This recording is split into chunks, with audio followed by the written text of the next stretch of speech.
Welcome to the WorkJoy Jam podcast. I'm your host, Beth Stallwood, and today I have a wonderful conversation with Natalie Doyle, founder of Sports Sister. Natalie's had a really interesting career in sports, specifically in football, working her way through organisations and getting to the point of having her absolute dream job, which is always great to have. And then being made redundant from that dream job and needing to think about what's next, and her journey to becoming a consultant, creating some work joy in her life through being freelance is a great story. And we talk a lot about different ways of approaching some of these things, and I hope you really enjoy this conversation. Welcome to this episode of the WorkJoy Jam. I'm so excited today to be joined by Natalie Doyle. And rather than me introduce Natalie, I'm going to hand over and ask you, Natalie, to tell us a bit about yourself, who you are, what you do, and maybe tell us a little bit about the career route, how you got to where you are today. Okay, right. How do I condense it down? It's been a while. So, football is my career basically. I've built a career on football. At a time when I didn't really know what I wanted to do for a job, I got an opportunity to do a female only free coaching course. And I loved football and I thought, yeah, that would be good. That would fill some time. I'll do that for a bit. So I went and did that. And then I started getting coaching jobs in schools and sort of local youth clubs and all this sort of stuff. This is in my early 20s, so didn't really have any idea what it was that I wanted to do long term. And then I was fortunate enough to get a full-time football development job, and that sort of became probably the first time when I thought, yeah, this is what I want to do. So creating opportunities for people to play football became something that I was really passionate about. So I worked at that job for a while, worked in another football development job in a county FA, had about 5 or 6 different jobs at that county FA. And then I got the offer to work at the FA, which was, for me at the time, was the dream job. Wow. Women and girls, national manager, supporting leagues and clubs to grow women and girls participation. It was like my two big passions. So football and making it more accessible for women and girls was my big driver. So I didn't get the chance to play football until I was probably year 10 or 11 at school. And sort of addressing that inequality has always been one of my big passions. So Yeah. worked there for a couple of years, and then COVID hit. Loads of people got made redundant, including myself. And I thought, well, what am I going to do, to be honest? And I thought I'll work as a consultant for a few months because I knew that there was work available. And then it means I don't need to rush into just applying for any jobs that I see. I can actually wait until I see one that I like. And then after a few weeks, I was like, I'm not going back. I'm never going to be employed again. Started Sports Sister, and the business has been running for about a year now. And we basically support organisations to grow women and girls' participation in sport. And it's been the best thing I ever did. I love it. I love that. What a great journey as well. So a couple of things I'm going to pick up on first of all is isn't that interesting around like the accessibility of football. So when I was at school, girls just did not play football. Mm-hmm. It was not on anyone's agenda anywhere at all for girls to play football. So I have hence never ever played football. I Yeah. wouldn't know where to start. But I think that's the same across a number of different sports, isn't it? They were very segregated to what is for girls and what is for boys. And now there's a history of that. It's about breaking down some of those barriers. And that seems to be some of the work that you're working on. Yeah, exactly. I think sports can be very old fashioned in some ways, team sports especially. So it's kind of like a decision was made hundreds of years ago that these are the team sports that boys will play and these are the team sports that girls will play. Yeah. And heaven forbid that in the future you might think that that isn't relevant anymore. So there's been great progress in lots of sports, football being a great example. I mean, the rapid growth at the moment is amazing, Mm. but there's still such a long way to go, obviously, in terms of equality. And it's just a really exciting time to be involved in sport, to be engaging more women and girls, and helping to break down those barriers and change people's perceptions is something that is really important to me. I love that. And I'm always really interested in people's early careers. And I think that there's a myth in the world that we all know exactly what we're going to go and do. And that it's just not true, is it? Like No. you almost fell into something that you just cared about and then have built an entire career from that. Yeah, I was at that sort of age. I thought I wanted to do something, and then I would try it for a bit, and then actually didn't like it. And then the football opportunity just sort of came along, and I thought, well, there's no cost to it. I'll be able to do a bit of part-time work while I decide what I want to do. And then things just kind of escalated from there. I think the idea that people know what they want to do early on, obviously it does happen for some people, but for a lot of people it doesn't. And I don't think it's something that people should beat themselves up about. If you don't know what you want to do, just try a load of things until you find the thing you like. And I also think sometimes you think you want to do a certain thing, but actually when you try it, it's not what you thought it was going to be. So I've always been very open to trying new things and open to new opportunities that come my way, and sort of see where the path will take me, I suppose. And that's sort of done me okay so far, I think. And I think that's a really interesting one, isn't it? About the idea that we can just try some things out and see what we like, see what we enjoy, see what floats our boats, and then work it from there, and not necessarily to have a prescribed career. I mean, I'm sitting here thinking, I'm going to make an assumption here that when you were in your early 20s thinking about what it is you wanted to do and trying some stuff out, you possibly didn't even know that there would be such a thing as a consultant who works in football. No, definitely not. I think even the idea of having somebody who worked full time on trying to get more women and girls playing football, that would seem like a ludicrous job. I mean, it is a ludicrous job for me in some ways, but yeah. And this is the thing as well, isn't it? You could be working towards a job that doesn't even exist yet. I always think that I've got two young boys, and I ask them what they want to be when they grow up, and the answer changes quite a lot. And I also think when by the time they grow up, those jobs will be jobs that we wouldn't have even thought of now. You've got the more traditional jobs, obviously, which are always there, but the world of work changes so quickly, and the wider world changes so quickly, that you just don't know where it's heading. So I think you need those sort of skills where you can be flexible and adaptable are so important to people in terms of developing their careers.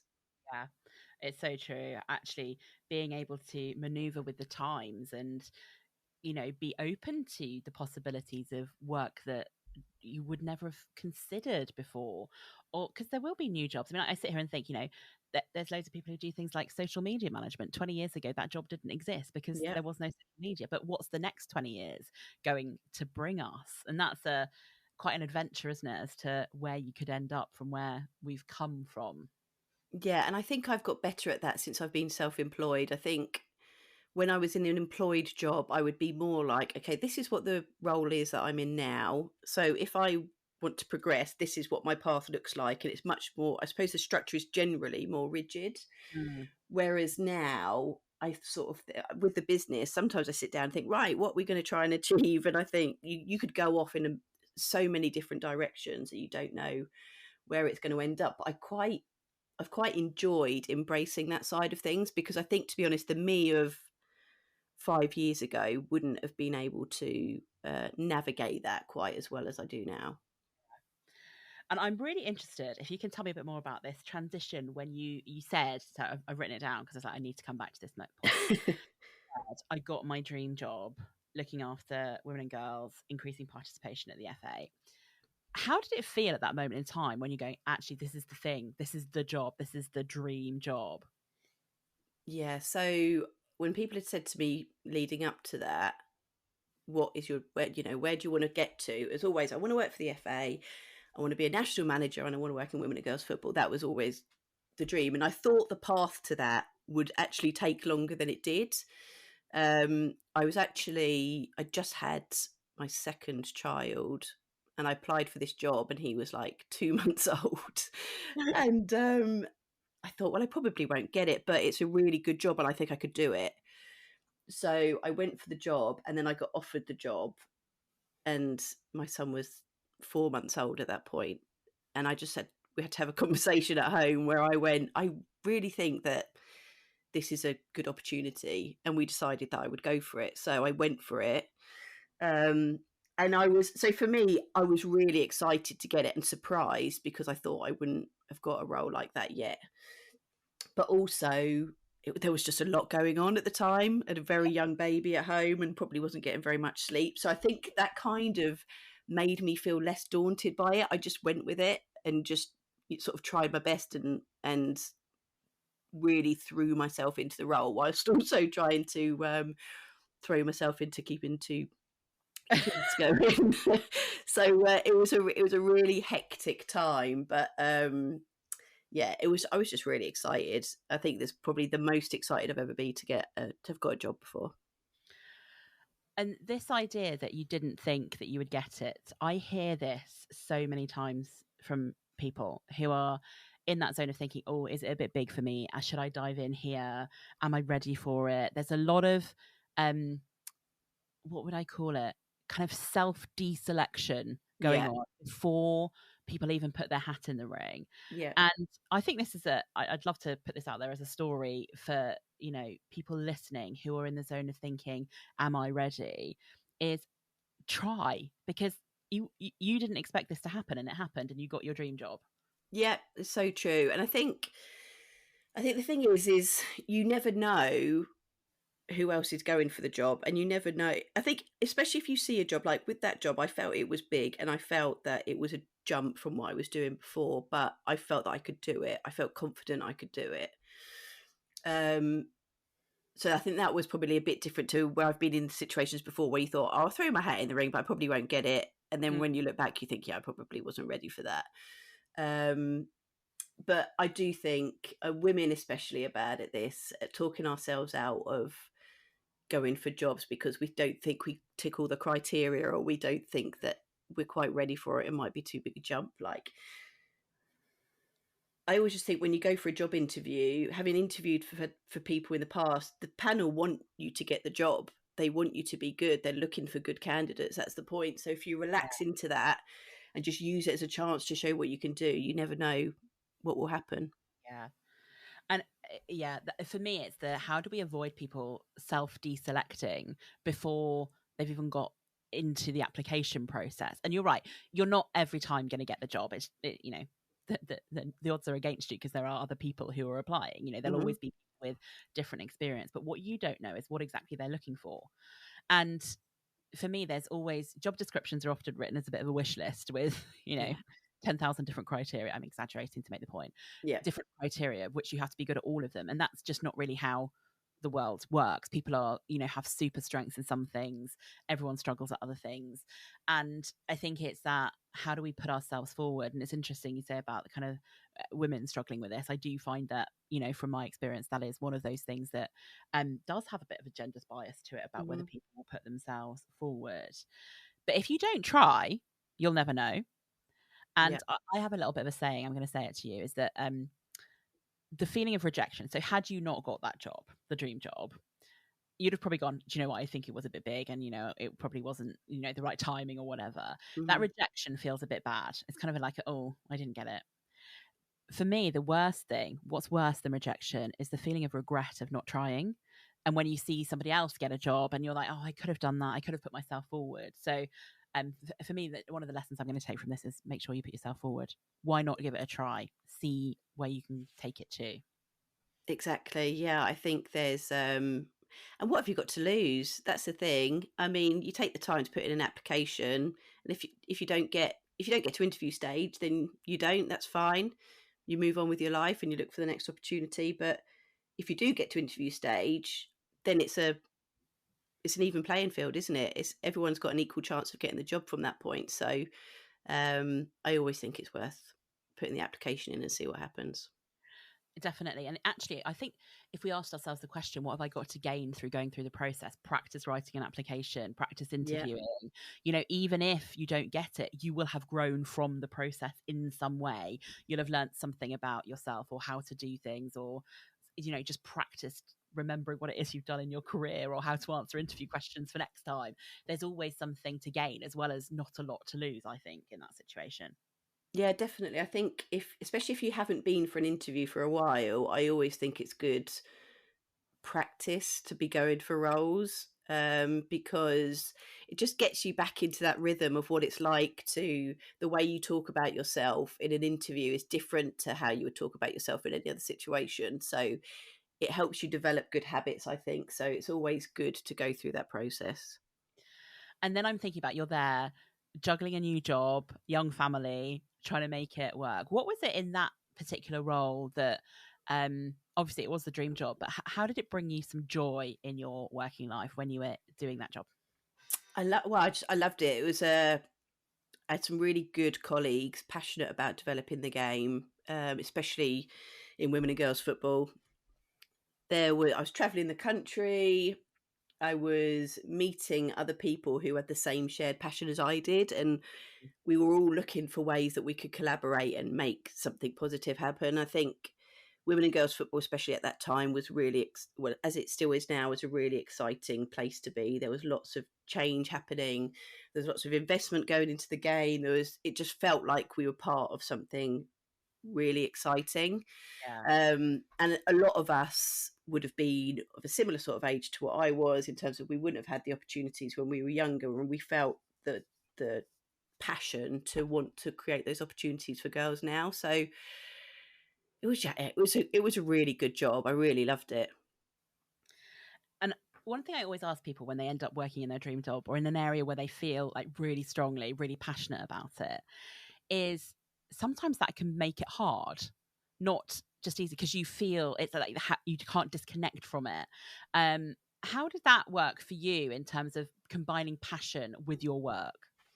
Yeah, I've seen that as well. I think it can be a difficult balance. I think for me, it was kind of home life helped with that, because Yeah, I didn't really have time for everything to sort of. I think if you're at a time when you've got a bit more free time available, your work can seep into your free time, and it does become a bit of a blurred lines, I suppose. But I think for me at the time, everything was just so hectic that it was just keeping all the plates spinning, to be honest. So I didn't really have that challenge so much then. I think now I probably do have it a little bit more. The kids are a little bit older, running my own business. It can lead that then your work time does feed into your personal time. But then I kind of take that as being part of the benefits of being self-employed, is that I have the flexibility to work mm, when I want to work. It also means that if I need to take time off in the day for something else, I can.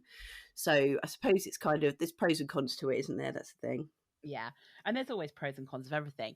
I sometimes I like to dispel the myth a bit that if you work in your passion area, it's really easy, and or that the difficult stuff doesn't happen. But actually, real life, real work, there must have been some tough times as well when you're trying to make such big change in the world as well. Yeah, I think also because obviously the FA is a massive organisation, employs sort of near on 1,000 people. When you're trying to make big changes, it obviously involves a lot of people to make that change happen. So Yeah. sometimes the change isn't quite as quick as you would like it to be. So that's probably one of the, and for me, coming from a much smaller organisation into that, that was probably one of the biggest challenges in terms of how do you take people with you and make sure that you're all on the same page in terms of trying to drive that change. Yeah, it's like we've got some great ideas, but we have to influence lots of people before we can make stuff happen. Yeah, exactly. It needs to be signed off by X amount of people before you get to that point. So, um, yeah, it could be frustrating at times. Yeah. But I also get really interested in this thing, and it's honestly, lots of people talk about this around, when you have kids and you've got a promotion and you're working on new jobs, etc. The challenge that brings, and it's actually really nice and refreshing to hear. Actually, in some ways, that can be helpful because it makes you stop working, or it makes you get on with doing things, and Yeah. actually finding. I mean, I'm not a big believer in work-life balance either, but finding the way of making it work, finding the boundaries, finding the like mix that works for you and your family. Yeah, I agree. I'm not a big fan of the phrase work life balance either, because I think that looks so different from person to person. Mm. And I think flexibility for me has been one of the best additions that I've had to my working life over the last couple of years. And I think you probably see that more for a lot of people. I think over the pandemic, a lot of people have either been able to get more flexibility or now feel a want for more flexibility. And I think those are the things that are really important in terms of how you build a whole life and what you want that to look like. And that will include family and friends and hobbies and work and all of that. But I sometimes think trying to keep them separate, and again, it's easier because when you're self-employed than if you're employed, but trying to keep those things really separate can sometimes make things more difficult. Yeah, I totally agree. And I always have the opinion that we have a life and work is part of our life. It's an Hmm. integrated part of what we do. And humans everywhere work different jobs, different things, but almost every human on the planet works in some way. And if we try and think of them as separate things, we're missing out on the opportunity, I think, to have a life that works for us as an individual and to create some of those opportunities or to see the great things about what we do in work. It's like boundaries are helpful, but trying to separate them, I'm not sure is. Yeah, I agree. Because also, I think then everything becomes more of a chore. And I think Mm. if you actually just see it as part of all of the things that contribute to your life, then it's just part of the life that you're building. Um, I much prefer that approach than trying to. I see all these articles on LinkedIn, for example, about this is how to structure your day, and I have to admit, I mean, I've very little structure to my day. It's just like apart from most of the time needing to be available to drop the kids off and pick them up, the rest of the bit in between is very flexible, and I much prefer that approach because things change all the time. You never know. I think if you're too rigid with how you structure things, it can cause a lot of stress, which you don't really want to have. Yeah. And also how one person's day is structured versus how another person, like we're all different. We all have Yeah, different preferences, different ways of working, different people to work with. There's no one way of doing stuff that makes it no. right. I really believe it's about cultivating the stuff that works for you and having that understanding that sometimes it's not going to work because we live in the real world. And sometimes, as a client is going to need you at a certain time, you're going to have to make some choices. That's just part of how the world works. Yeah, exactly. And I think actually like I said, I've really embraced that side of things now. And I think that's probably what would make it so difficult for me to go back into an employed role, because I think it is Mm. much more difficult when you're employed. Yeah, because there's structure and process and other people, and there's a whole world of organizational stuff that fits in that world. So talk to me a little bit. So I've got an image. Obviously, COVID hits, and you're there, and big redundancies are happening. And I wrote this down because I thought I really want to get into this bit. When you did the whole, I'll go and be a consultant for a few months. Yes, you do. Talk to me how you go from I'm going to go and be a consultant for a few months, which I totally get, to I'm never going back into an organization again, and this is the world and the world of work that's right for me. Yeah. So, well, first of all, there was the day when I found out that I was definitely getting made redundant, and I could go for some other roles, but I didn't really like any of them, so I didn't want to. So it's like, right, we're out of options now. 24 hours of just being really disappointed and going through all the 7 stages of grief in Yeah. 24 hours. And then the next day, I was like, right, what are we going to do with this situation? Which is kind of my approach to setbacks, to be honest, is dwell on it for about 24 hours and then start to get into a bit of a plan. So I knew that there was. I knew that there was work that either the FA or other organisations wanted to deliver around women and girls sport that they maybe didn't have capacity to deliver. And I knew there were other projects that were coming out. So I felt that there was an opportunity. I really don't like it when you have to do a job that you don't really enjoy. I've been fortunate that since I got started working in football, I've enjoyed pretty much all of it, um, which has been really good. So I've been really lucky in that respect. So I thought I just want a bit of time so I can weigh up my options and decide what I want to do a bit more long term. So I thought I started to basically, as I was telling people that I was going to be leaving, either within the FA or outside, I just started to mention to people, oh, I think I'm going to do a bit of consultancy for a bit. So if you've got anything, if you've got anything you need doing, this is where this is how to contact me. And fortunately, people started to get in touch, which was great. And there were some opportunities that came up, which meant that I had a few months after that. I was set from a financial point of view, so I had that time to make a decision. And then I think I just got really into, like I said, the benefits of it, the flexibility of it worked really well for me.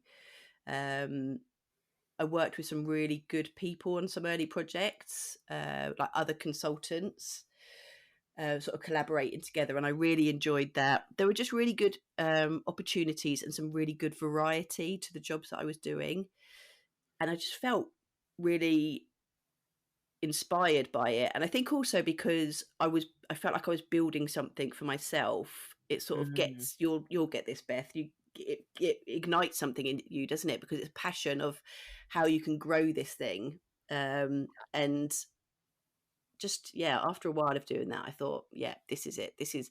And I kind of felt, I'm always a bit of a believer in everything happens for a reason, and I kind of felt that my time at the FA had been to get me to a certain point, and then the redundancy was to send me off to the next step. And that's Yeah. kind of where I find myself now.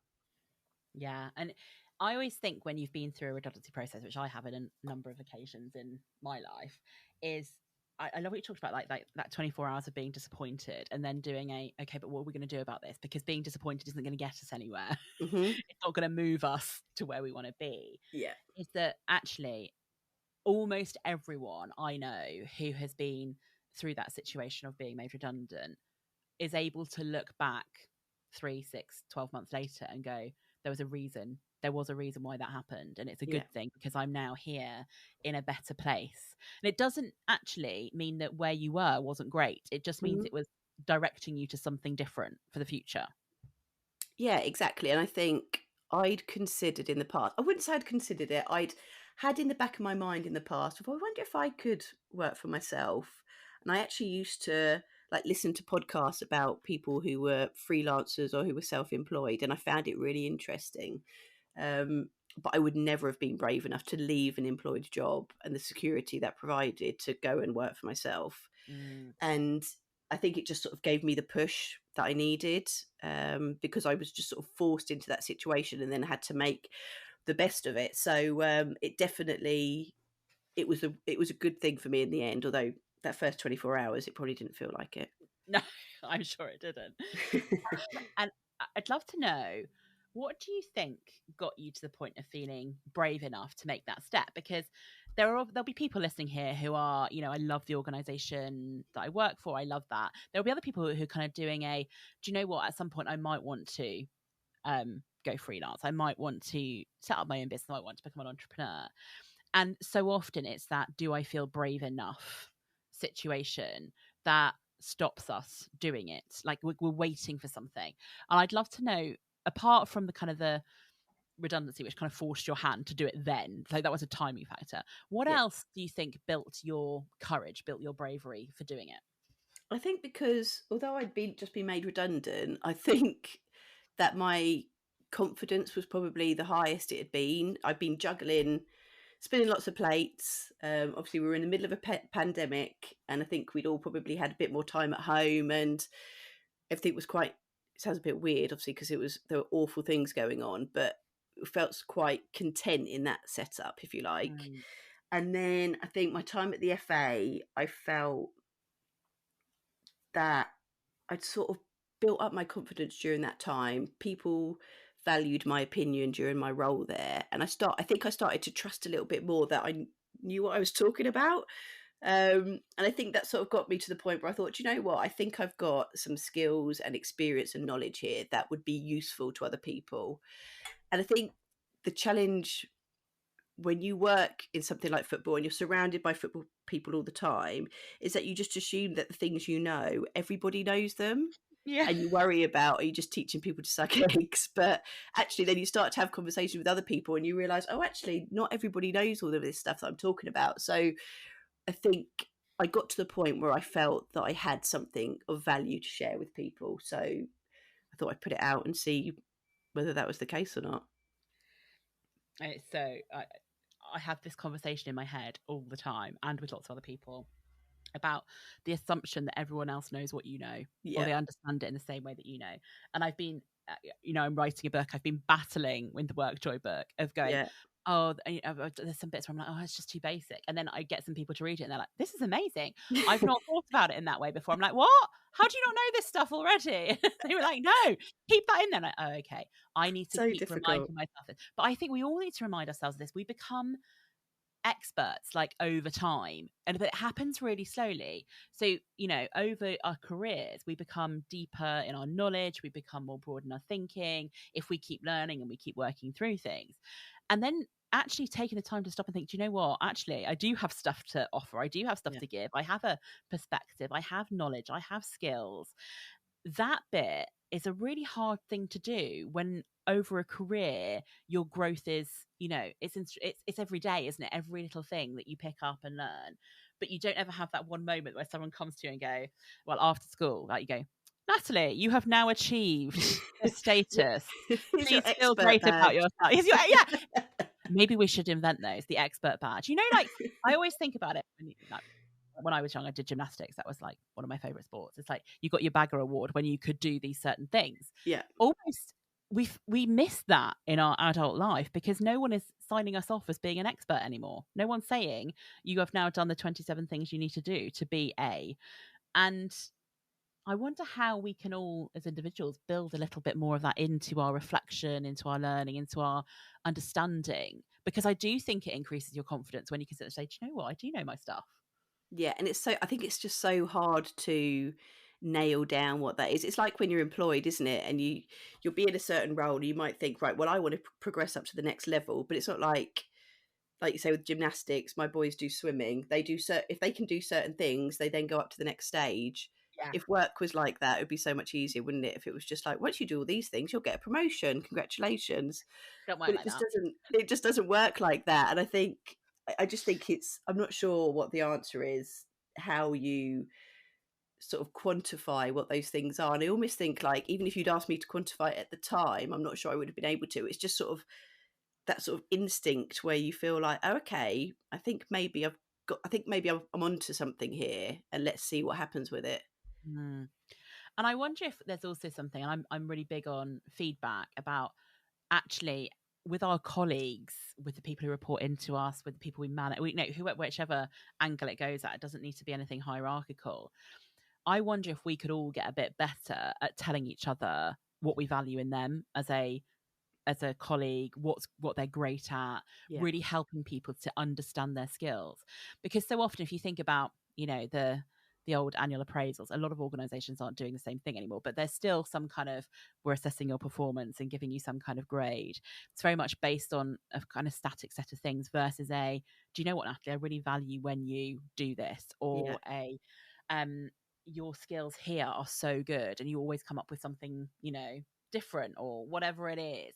And I just wonder if we were all a bit more active in that way versus waiting for somebody to ask for some feedback, whether we could help people build their confidence a bit more. Yeah, and I think also because other people will see things in you that you don't see, both positive and negative. And I think that about people that I work with all the time. I think, oh, if I've got a certain project that I need help with, for example, if there's a certain area, I might think, oh, that's the person who I need to go and talk to for that. But that person doesn't necessarily know that that's what I would think. So I think it's really important to give that sort of feedback to people.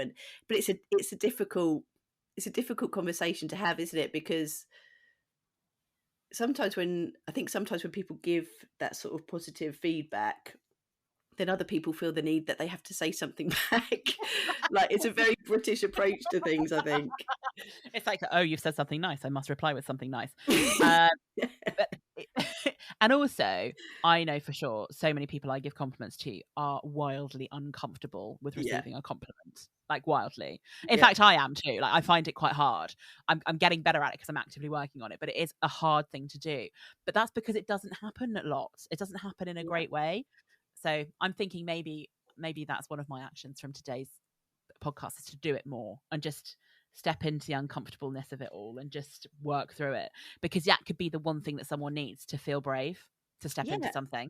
And wouldn't it be nice? It would just be lovely going around giving people compliments. I I mean, I'm know. like you. I feel very uncomfortable. Like if somebody said gave me a compliment out of the blue, I'd be like, "Why are they saying that?" Or be suspicious. But I think it'd be lovely if people were just going around giving people compliments. It'd be a much nicer world, I think. Wouldn't it? I'm totally going to do it now. I'm going to do it. I'm going to do it. Yeah, definitely. Oh, so interesting. Now, tell me. So, obviously, you've now set up Sports Sister from Yeah. your. I'll do it for a few months. It's now a business that's growing and thriving. Tell us a little bit more about what you're doing in your consulting job. Yeah. So Sports Sister, there's a few different strands to it, I suppose. The main part of it is the consultancy. So that is working with organisations such as the FA, the Youth Sport Trust, and other organisations as well to help them grow women and girls participation. So that will often be providing project management services or training, or sometimes it might be running a session with their leadership team or a strategy session with them. It really depends on what they're trying to do and how what their I suppose what their setup is and um, what their goals are essentially. But it's all about trying to provide a bit of expertise and skills to try and support them with whatever their ambitions are for women and girls in sport. And then the other part of it is Sports Sister Clubs, which is a support service directly to clubs, which is about providing them again with resources and guidance and advice around how they develop more women and girls teams or engage more women and girls into their clubs. And we give out grants and we run the Sports Sister podcast and all these other different things that come as a result of that. But I think, yeah, the idea is my aim for the business is that we use the consultancy to develop income, and then a portion of that income then goes into community sport, and that's how we provide grants and things like that to directly support the people who are actually out there on the grass providing opportunities for women and girls. So that's kind of the vision of what I want to do. Brilliant. So there's a real kind of social impact element to it as well.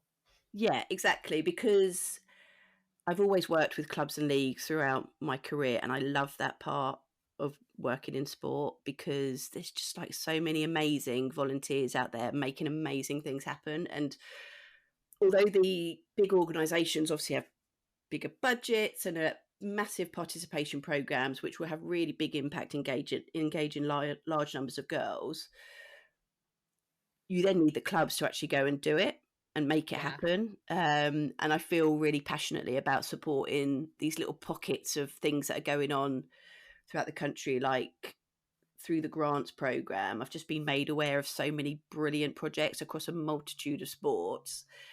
And just listening to all of these clubs' plans of how they want to engage more women and girls is just so inspiring. And I really want to support that as much as we can. Yeah.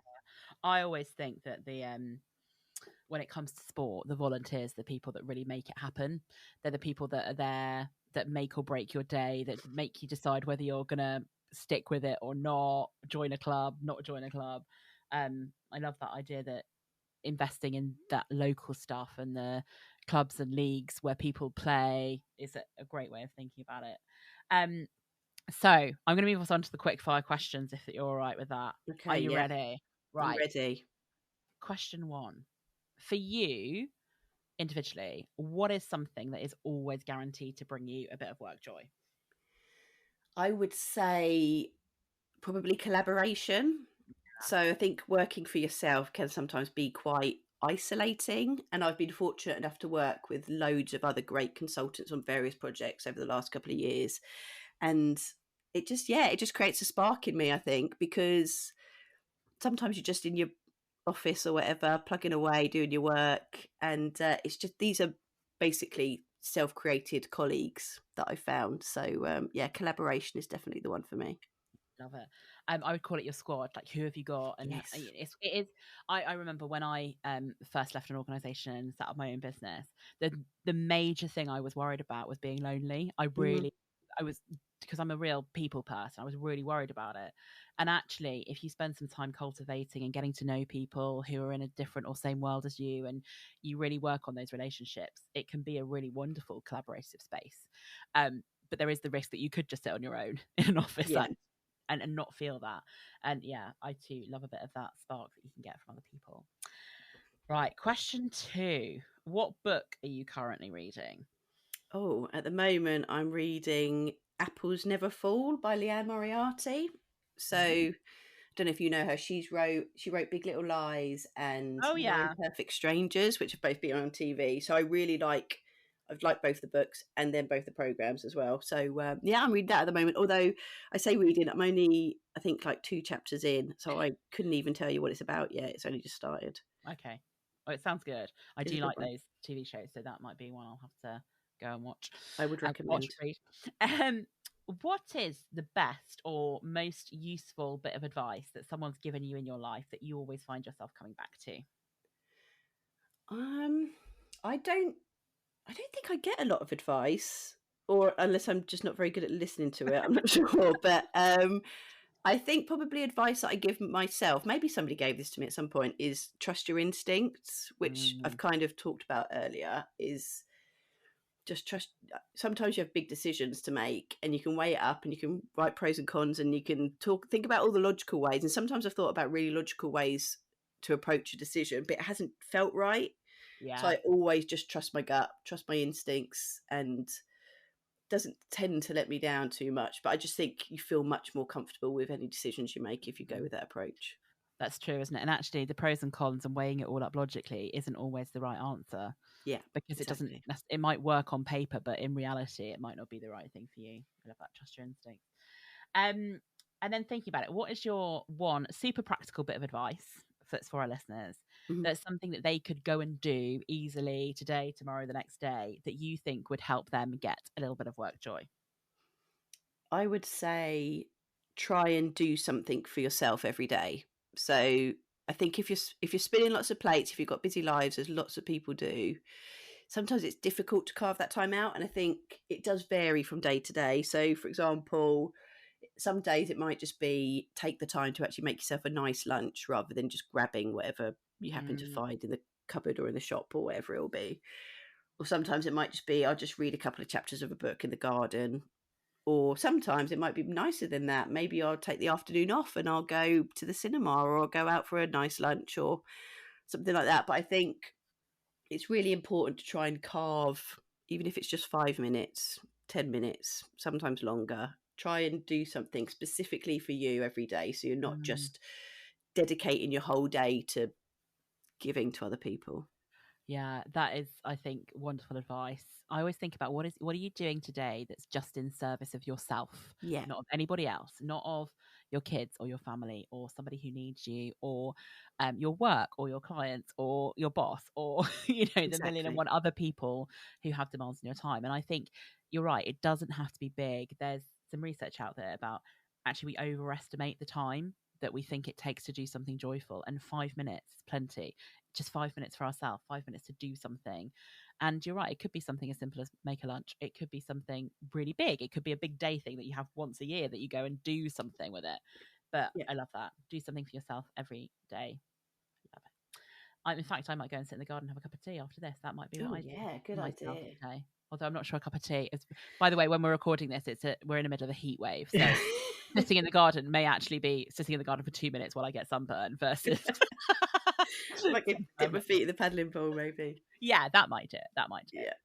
So, Natalie, thank you so much for being such a wonderful guest and for talking about your career. And I love the whole, journey through your employed days into, becoming self-employed, working through your dream job. And I feel like you're in your dream job again now. It's just a different version of a dream job, right? Yeah, this is the dream job that I didn't know I dreamt about, if that makes any Yeah. sense. So I think this is better than any job I've ever had. But it's beyond your wildest dreams, isn't it? That's the thing. Yeah. Love that. And where can people go to find out more about you, your work, Sports Sister, etc.? Right, so sportssister.co.uk is the website. You can find us, well, you can find pretty much everything on there, links to our social media channels, details on the podcast, Sports Sister Podcast, which you can find wherever you normally get your podcast, probably including this one. And all of my contact details are on the website as well. So that's probably the best place to find me. Brilliant. And we will put a link in the show notes that people can click on straight through and go and find out more about you. Brilliant. Natalie, Thank you very much. thank you so much for being a wonderful guest. It's great to speak to you today. Oh, it's a pleasure. Thank you so much. Thanks again to Natalie for being a wonderful guest on the WorkJoy Jam podcast. I was going to pick out a few things that really stuck with me, and one of them was one of the last things that Natalie said about, I'm in the dream job I could never dream of, like you never dreamt of it. And isn't that interesting that sometimes it's about creating something that we didn't know was there versus striving towards something on a particular pathway, being able to adapt and flex to the situation. So for me, that was a really great thing to consider. I'd also love us all, if you're up for it, to think about how do we do complimenting people more for the things they're good at, to let them know with really good feedback what we value about them, to think about how we help build people's confidence with their skills and their abilities. How do we give them the equivalent of the swimming badge or the gymnastics badge or something that says, you know what, you're great at this, you've achieved something with where you're at, so that people don't have to wait too long to feel good about what they do, to help increase people's confidence and self-belief. So I'm definitely going to try and practice what I'm preaching on that one after today's session. It's really, really mulling in my mind. So watch out. If you talk to me in the next few weeks, you might find me giving you an unasked for compliment. Try not to feel too awkward about it. I know it can feel really, really awkward, but go with it. So thank you very much, Natalie. Really great to hear your story. And do look up Natalie. We'll put the links into the show notes so that you can go and follow, maybe listen to some of her podcasts in the sporting world. You can always get in touch with me, hello@createworkjoy.com. Would love to hear from you if you want to send an email. Follow us on the socials @createworkjoy. And we also have the wonderful club WorkJoy. If you're interested in joining, drop me a note and I can let you know how you become part of this wonderful community where we're all helping each other to create and cultivate more working life joy. And if you're up for it, if you want to think about what you can do to start with, do head to the website createworkjoy.com. There's a free download called WorkJoy, Where Do You Get Yours? It's a great starter if you're just stepping out on the journey to getting more work joy. Have a great day. Do go and listen to some of our other episodes.